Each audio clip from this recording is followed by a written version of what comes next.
Season 1 was about transformation, realizing you can love your life and break free from stories that held you back.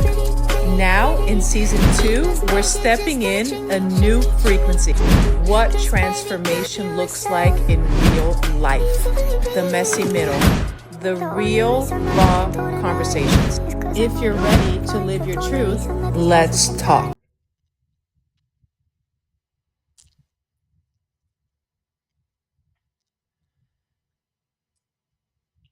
Welcome to Jessica Javens Talk. We are in season 2, and we have an amazing line of guests this season. We're going bold, deeper, and intimate. And this guest is ready to share as much as possible with you so you can really know what he went through and you can resonate, you can connect. But not just that. You are also empowered to share this with others so they can also be inspired to live a life they love. And that's my message to you today. So I would like to welcome here, first of all, Jose Arez. Thank you so much for coming in today. I'm excited to be with you. Well, thank you for having me on.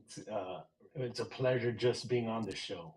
Thank you so much. Thank you. Yeah, of course. Jose has a very busy schedule, a big family, so I'm very happy that he made this time. By the way, social media is so important, guys. I met him through LinkedIn. And I was impressed by his story, and we connected so well, and I'm sure that you're going to love it. So stick with us until the end.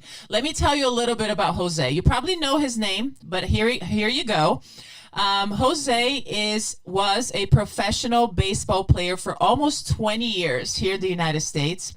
And then around the year 2000, he went into the real estate industry and he became a millionaire, very successful in 2 different careers. Recently, in the last 5 years or so, he dove in deeply into self-discovery. He read 290 books in 5 years, which is like, wow. How about investing in you? He also was a Toastmaster public speaker, director. He also has a clothing line and so much more. It keeps going, guys. I can't wait for him to dive in deeper. So, Jose, let's start a little bit here with the beginning of your career. How was this? How was your career when you started for the first almost 20 years being a professional baseball? How did that feel? How was that like? Well, playing baseball was my dream ever since I was a little kid. So it, and you're saying I was playing baseball since I was like 8 years old. So it was a career of baseball, and that's all I knew, and that's all I wanted. I ate, drank, slept baseball, watched every game, went to games. At that time, we didn't even have the Marlins here in Miami, so we had I would like the Atlanta Braves or the Chicago Cubs just because it was like some another team that I could follow. But having that dream really helped me through, I think, life. Just going through the trials and tribulations of the actual baseball journey. You're failing 7 out of 10 times, and you're considered a one of the best players on the team if you could do that. Just an average of 300, uh, average of batting for 300. So it's a failure sport. So you need to figure out how to get up faster than you just got knocked down, because you're getting hit left and right, and that's the biggest problem when you're a baseball player. But when you are a baseball player, it helps you now to the business side of it. You know you're going to get knocked down. You know things are not going to go your way. And today you have a great day, and tomorrow it's like out of left field, something happens. What happened? There's a problem. You need to fix it. You have to become a problem solver at that point. So I've become a problem solver. My wife calls me a firefighter, because if there's a fire, I will go and I'll be the first one to turn off the flames. So I guess controversy and getting knocked down has helped me, and baseball has helped me get back up. You know, for it's sure. amazing. Talking to athletes like this is where I see where people are pulled to the extreme. And for you to be successful at that on top of it, it's like you're one of the few that had to really go way beyond probably your capacity of knowing how much that you could actually handle to get there. How, tell me a situation, how hard it was, a little bit more specific, maybe something that really stuck to you that you like to share with your audience, you know, or with people who you're inspiring about that time of your career before we go to your next. So, so let's back to baseball, and I'll bring it around to business. You're in baseball, you're not always going to be on the team with people that like you, or you might not like them. One of the situations, I went to a team. The team was a really good team, and I just stood out. And it was when you're a baseball player here in Miami, you kind of have like a different style, and you throw the ball a different way. And I don't know, maybe it's the salsa that I know dancing or something, but it didn't really go well with the coaches. They thought I was trying to showboat, and little by little, I was able to to show them that that's just the way I was. I was humble. I was just a good player, but I was not showboating, and I was able to maneuver that bad situation and make it a positive. It was hard. It was hard. I was trying to get back on my feet, getting on the team, but it really was a problem having them think that you weren't the person that you really are. I never drank, smoked, did anything. I was just baseball, gym, school. That's it. So turning it back to business, you're when you're in business, that same thing could happen. So when you get into business, things are going to happen. People are not going to like you for some reason. You might think that you're doing a great job, and you're like wondering, why is this guy like not wanting to like do business with me, or why do they not answer my calls? And it's just, you got to figure it out. You got to keep you know uh, going and hitting it hard, trying to get the person's attention if that you want to work with them. And you got to figure out how to work together. If you want to work with somebody that you might not get along, but if you make money, that's the key to it. It's not easy to navigate that. You know, I we talked earlier, and I'm a people pleaser. And that's a Mhm. challenge. It's not easy to be a people Yeah. pleaser because you're talking about yourself. You're talking about being super critical about the results and maybe people not liking you or people not, you know. So it's very important to be self aware. So then you can start learning how to navigate that. It took me years to learn how to navigate that, and you started learning that way back then, which is awesome. Now let's jump in a little further now where you start with your real estate business. So tell me a little bit about that, because today we're talking about being brutally honest, defining what transformation, what you manifested in your life. So share your take on that part of your life. In the early 2000s, I started as a mortgage loan or broker. I first had my license to do life insurance and health insurance, and then I was doing really well in that space. But a friend of mine told me, "Hey, try mortgages. It's a really good spot to be in." And long story short, I jumped in head first. I started doing so well that I became the top producer in the mortgage company that I was in. They didn't get there wasn't enough space for me to grow with them, and so I had to open up my own shop. And doing so, I was able to open that shop, have an office here in Miami, I had one in St. Augustine. I had about 25 different loan officers that worked for me, and life was good. Things were good. I don't know. It was everything that I touched turned to gold. Wow, And that's then amazing. And from and the then when I other got into career, yeah, and from the other yeah, career to well, this one, like cool. that's amazing. But tell, how did Yeah. that completely change? Well, once you're so everybody knows about 2008, 2009. You have the financial crisis hits, and I had everything into that one field. I had everything into real estate. We were trying to build. a 5,000 acre parcel somewhere here in Florida. We had huge and big dreams. And when that crash hit, all our dreams went, downhill at that point. And so I was at one point, I remember I was getting I was getting foreclosed on my property that I lived on the beach in a high rise. I was getting foreclosed there. I had 20 other properties that were getting foreclosed, and I had one property to just stick with. And it's still the property I have today. And that property I stayed in there. And I remember sitting in my house, $20 in my pocket. I don't know. It's a Monday. I don't know what's gonna happen the rest of the week. I don't know. I don't have any money. There's nowhere to go. I have no idea where money's gonna come from.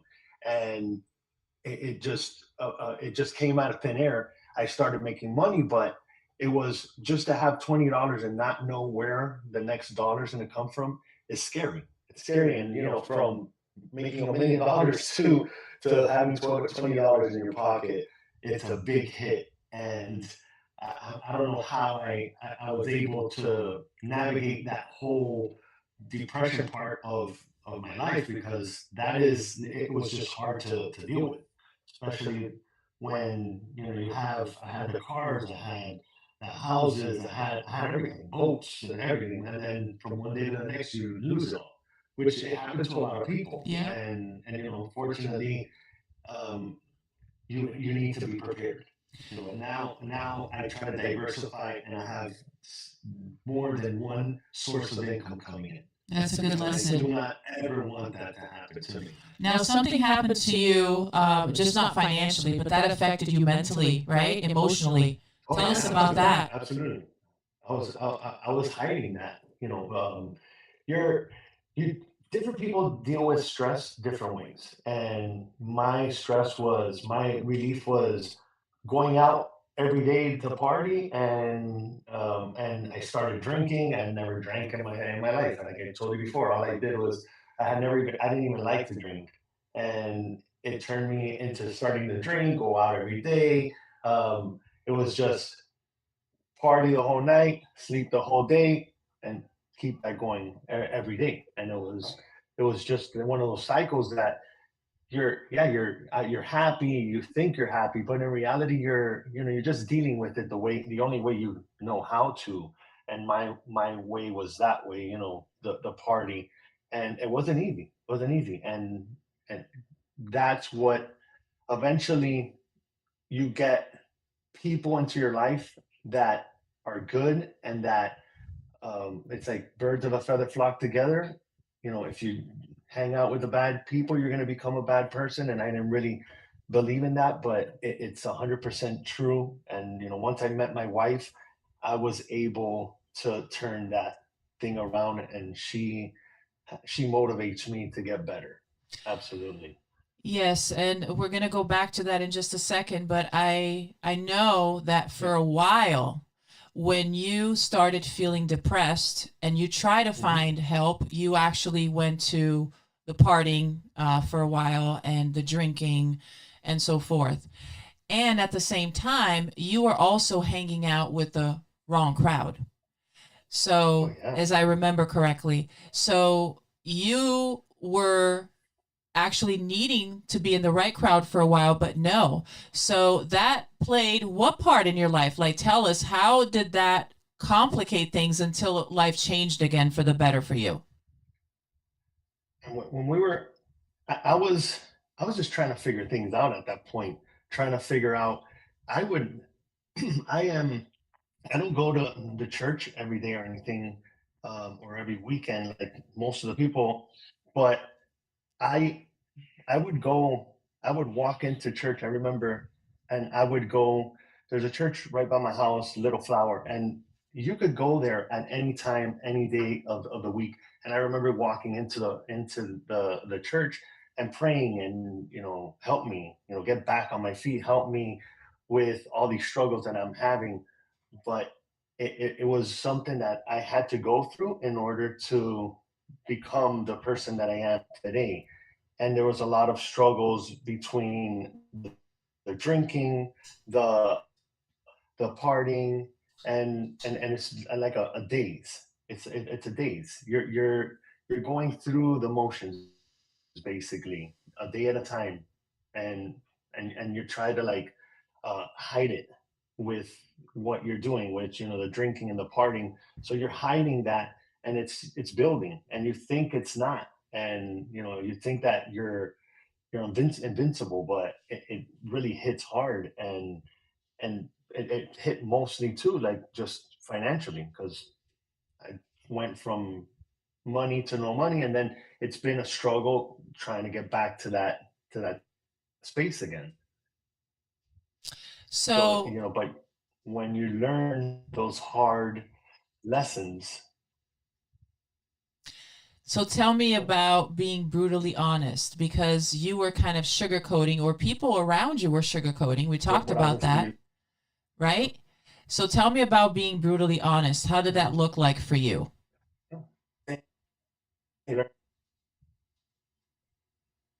man, I mean, being brutally honest, I mean, um there's a lot of things that you got to work through, that, for instance, like myself, I didn't think I had a problem, and I didn't think that going I didn't think that it was a bad thing for me to hang out with the people that are going out every day, and doing, just not doing much, not no education, no self education. I would always read books, and I wasn't reading books. I wasn't doing anything to try to get better, and you really learn from those hard times, that you need to try to see what's wrong, and say, oh, well, this is going wrong, I need to fix it. But when you're in it, I guess you don't see it. Do you That's think the it was that's the biggest because, problem. Jose, do you think that it was because you didn't want to face it, or were you embarrassed? I think it was probably both. You're embarrassed, like, I would, I thought I was up here, and I was doing so well, and I wouldn't, and it was embarrassing for me to like do a job that was less than what I was doing before. So Mm-hmm. if I had to go cut grass, I wasn't going to go cut grass. I wasn't going to go do these things that I should have been doing. And I say grass, but anything, any of those, maybe jobs that maybe pay less, but they're going to get some food on your table. And I wouldn't do that. I was embarrassed because I thought I was better than that. And I was hiding behind the drinks and behind everything that I was doing. There's no ifs, ands, or buts about it, that there was a problem. I was just hiding it, and I didn't tell anybody about it either. So it wasn't like I was telling somebody, "Oh, I lost all this money. I feel bad." No, I didn't do any of that. I tried to keep it to myself, and then you start. It affects you at that point, because you feel like a different person. Absolutely. So, how long did it take you to start realizing that that mask, or that sugarcoating, or that pride, you had to still hold on until you couldn't anymore? I think it was, I started. I say 10 years after I lost it all. I had a 10-year span of just not knowing where I was going. That's I pretty was long. I was a ship without a rudder. I had no roadmap to any place. It was just I was just lost. I was lost. It wasn't, until I met my wife, that she got me back on track. She's the one that was the person that pushed me, and she doesn't say anything to push me to do it. It's just the way she does it, and maybe that's how it works. She'll, like, I'll give you an example of like Mhm. something silly, but Um, I would drink. I would wake up drinking Coca Cola, a Coke in my hand. I would not drink water ever, and I would not drink any, eat any vegetables, anything. Like I just had this thing of bad diet. Even though I mean I was in shape, I didn't eat well, but she would just little by little start giving me some advice in a way that would kind of like tell me, hey, look, you shouldn't do that. And now I don't drink Coke at all. So I've gotten off that completely, which I was completely addicted to Coke. I would literally drink a Coke from waking up to going to sleep, and Wow. it didn't matter how much caffeine you had in there. So, but so my wife has been the real star of me transforming myself, because you need to have somebody there to help you out. In reality, you can't do it by yourself. They say having a strong spouse will be the biggest difference in your life, and I agree that's one of the things that has helped me has been my wife. That's amazing. Tell us a little bit about how important it is to have the right people at your side versus the wrong ones who apparently your friends. They were hanging out with you, partying with you, seemed to be, and the difference between somebody like you, like your wife, that was probably not the one going to parties with you and all of that stuff, but she was doing other things. So tell us a little bit about the difference so people can actually see the difference between people who really care about you, who really can make an impact and help you elevate in life and become your better version, versus somebody who seems to be very friendly but is not a good fit for you and for who you want to become.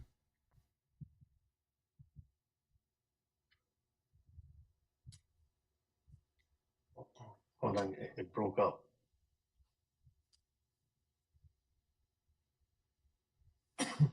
Can you hear me? I can hear you. So Oh, okay. Sorry, you were like frozen, and I couldn't hear. that's I okay. couldn't hear at that point. That's Sorry. totally fine. That's part of us and the technology today. So, tell us, Jose, Yeah. how was it for you to actually see the difference between the friends who were with you for years, partying and seemed to be good friends and having a great time with you there and laughing and all of that stuff, versus somebody now who probably doesn't go partying with you, probably doesn't go there and say, yeah, let's drink, let's have more, whatever. But on the other hand, was the one who actually helped you to become the person who you wanted to become, the better version of yourself. Tell us how you saw that difference, because many times we don't know the difference between having the right support system and the wrong support system. But the wrong support system is obviously people that are not trying to benefit you in any way. You're at that point, I'm not saying that any of the people were bad people, that I would hang out with, but the difference is that they had a different mindset. So did I. We were, go out, and have fun, but what are you doing to better yourself? You're not doing any of that. And then you're in the nightlife, you're not you're not meeting the right people either. So I did, at that point, what I would do is, in order for me to go out and have all these nights going out and basically not really working, I would hustle, doing other things. But the main income that would come in is that I would basically invite a bunch of people to the club, and then we would drink, and I would get paid for socializing. Is basically what would happen, and it's a different crowd. Once it's 3, 4, 5 in the morning, and you're still out, you're you're not yourself. So that's the worst part about it.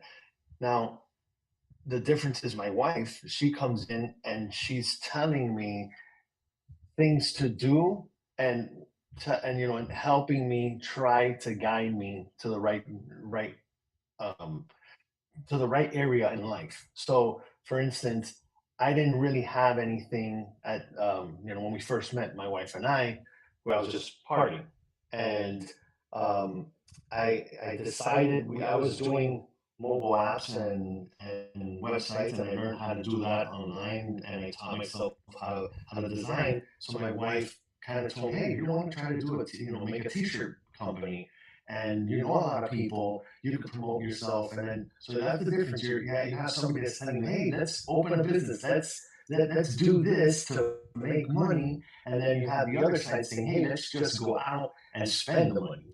So you're like, "Okay, what do I do here? Do I go with the money? Do I not go with the money?" So then she was the one that's pushing me, "Open the company. Let's open the company." And my wife was making, she was selling luxury watches. My wife was very successful in luxury watch in the luxury watch space, and so she's like, "Look, you need to do something, to work, to make money."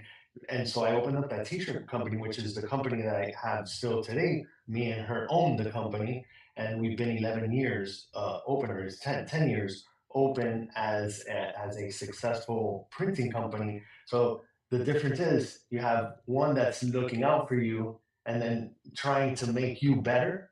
The other ones are not. The other ones are trying to take advantage of you. And I'll give you an example of taking advantage. I go to a club, I get a comped bottle. The comp bottle is like a $500 bottle. I get it, just I gotta pay tip. So I would most of the time have to take it out of my pocket. I only had a handful of friends that would actually take their money out of their pockets and say, "Here, here's the tip. I'm drinking for free with you the whole night with all these friends. I'm gonna pay the tip." I never, and then you start seeing now, okay, I only have a few friends. Those friends are still friends of mine now, but there's other friends that were the ones that were leeching off me, not bringing a dollar. And so, of course, you start seeing, look out for the person that looks out for you. If you're hooking somebody up, they should try to like take care of you, but that doesn't happen all the time. And I'm a pleaser as well, like, and I know you just mentioned that you're a pleaser, and that's why I did good at promoting, because I would bring a bunch of people together, and we would have a good time, and I would socialize with everybody. But you see what type of characters come into that scenery, and there's a lot of bad that comes in. There's a lot of there's you know there's drug dealers that you meet. Like, these people are spending thousands of dollars, on tables, and you're like, where are these people getting this money? This guy doesn't even work. But it was like that type of stuff. So you're not meeting a business guy that's selling real estate and he's a billionaire. No, you're not meeting that guy. You're meeting the druggie, or the drug dealer, or something in between.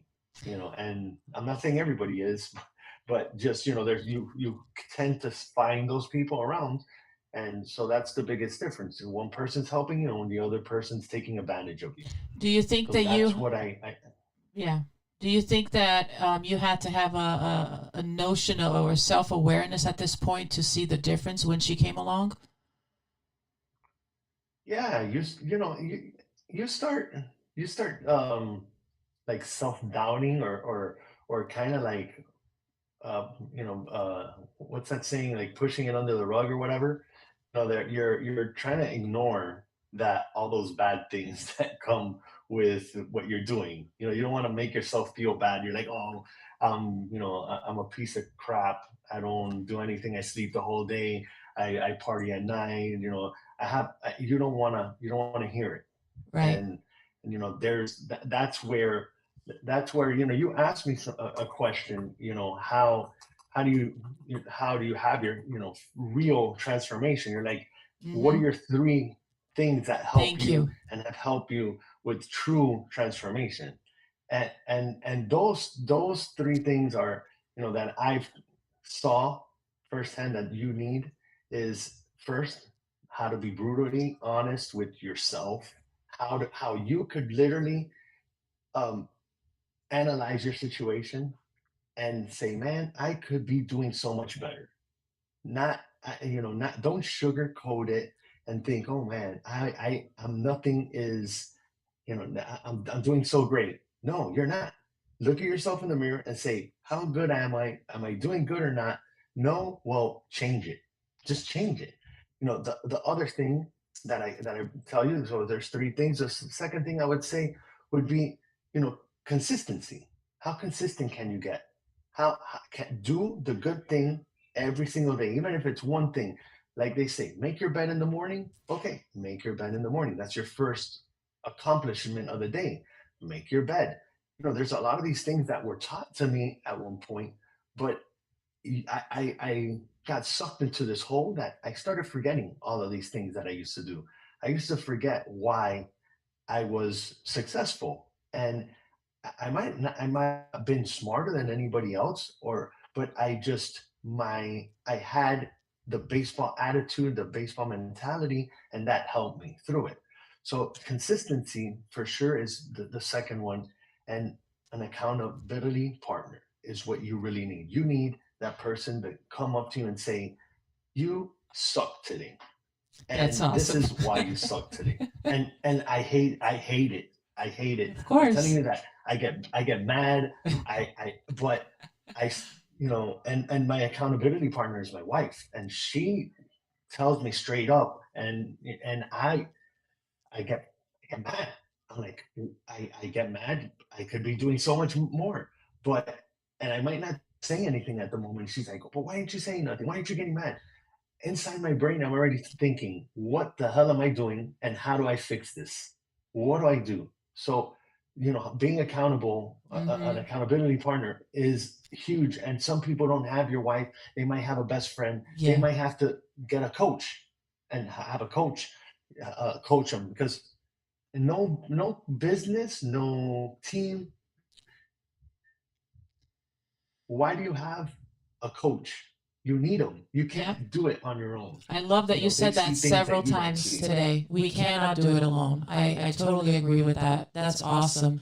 Those three key points are amazing that people that are listening to us right now, Jose, can understand that they need to put that effort in. And there is no escape. The escape is a delay. Of course, sometimes we have to go through it like you did, and you recognize that today, which is awesome. I also know that you have a lot going on for you right now. I'm very proud of everything that you were able to do and come out of that 10-year span like that. And now have a beautiful, gorgeous family that you probably always dreamed of, and you have that now, which is so inspirational, especially for people who might not have that yet or are looking to maybe get the right partner. That does exist. So thank you for inspiring us on that. Now, share with us how people can actually contact you. Can I say Yeah. something on that? Yeah. Can I say something really quick Yeah. about that? So you're talking about your the partner, having your partner, right? And finding that right partner, having that family. Well, I started my family at my first kid at 48 years old. So for those guys that think, oh, I'm too old to do this, I can't have kids, that time has passed, you know, get that out of your mind, get that out of your head. You have enough time. You could be as young as you want to be, but you need to make sure that your mindset is there. And that's the problem when people think, and I have a lot of friends that come up to me and say, hey, well, when did you start having your kids?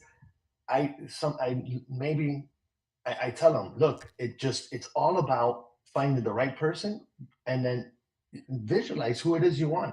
I honestly visualize. I wanted a girl with black hair because I like black hair. I don't know why, but I like black hair, and she had to have, a good body with, something in the rear. That's what I like. I'm sorry to be, No, I that's didn't what know how we're to say being it, here. nice. Intimate and bold and raw. Go on. So I honestly was that's who I put in my vision. That's who I put in the universe. That's who I want, and I got what I wanted. And after having found that right person, then having the kids really made things. It changed perspective on your whole life. Right. How And you your were ready kids for it. Yeah, I'm ready for it. I'm not a little kid doing it. And I just see it is so hard for you to raise a family at 20 years old. You don't have a mindset No. to have those kids. I am a way better father right now than if I would have had kids when I was young. So that's another thing I want you, to tell every father out there that it's not too late. And it's the older you get, the better it gets. It's not like, oh, you're gonna be 50 something years old. You're gonna be a cripple, trying to run after your kids. No, I don't think so. I'm gonna stay as fit as I want to stay fit, and it's all in my mind. So I if love that. you think you're old, you're gonna be old. I If love you that. you think you're young, you're gonna be young. Yep. So I think that's the biggest problem that people have when it comes to having kids and thinking that, and I'm talking to a lot of the guys, it's not too late. I have a friend of mine, he's turning 48 now. He's just got married. He is having a panic attack. So then relax. You're everything you wanted to do, you did. All your friends have kids. Perfect. You weren't ready for him. You're ready for him now. God gives you what you need when you need them. And now But you're when you good. want them, or when you're right. Yes. And you inspire so many So people, and you're such a good friend now because of everything you've been through. Now, I know you have a lot going on for you now and next in your life, and I want people to be able to actually get to know you a little bit more and see what you're offering. So yeah. how can they reach you? Yeah, so you can. I'm in the lending business. I changed my screen name. I'm called Moneyman T Arez now on the internet. So you could reach me there on all social platforms. And if you need any help with any business ideas, problems, I've pretty much probably ran into them. I'm an open book. I'll give you whatever it is that you need to help you, because my thing is helping others. The more I help, the more comes back to me. So you could contact me, give me your problems, and I'll help you solve them. No strings attached. I don't want money for it. I want to help others, and that's my goal. Thank you so So much. that's where you could reach me. Yeah, Thank you of so course. much. No, That's why Jose is in the show today, guys. He's an amazing person, amazing husband, amazing father, amazing friend. And you guys have to go and check him out further.